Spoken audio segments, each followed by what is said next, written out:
ہماری یہ ذمہ داری بنتی ہے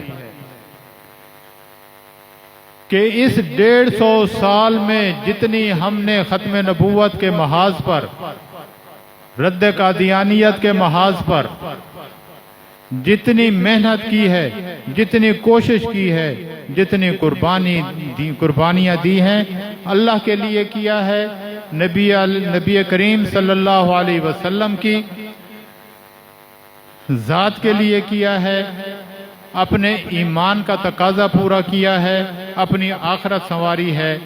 لیکن جتنی بھی ہم نے کوششیں کی، جتنی محنت کی، جتنی قربانیاں دیں، آج اس سے کئی گنا زیادہ محنت کی ضرورت ہے، آج اس سے کئی گنا زیادہ کوشش کی ضرورت ہے، آج اس سے کئی گنا زیادہ قربانیوں کی ضرورت ہے۔ اپنے آپ کو اس کے لیے تیار کریں، اور حالات اسی طرف جا رہے ہیں کہ ہمیں ہماری تحریک، ہمارا یہ عقیدہ پھر ہم سے ہمارے سر مانگے گا، پھر ہم سے ہمارا خون مانگے گا۔ کیا ہم سب اس کے لیے تیار ہیں؟ زور سے بولو، تیار ہیں؟ جزاکم اللہ احسن۔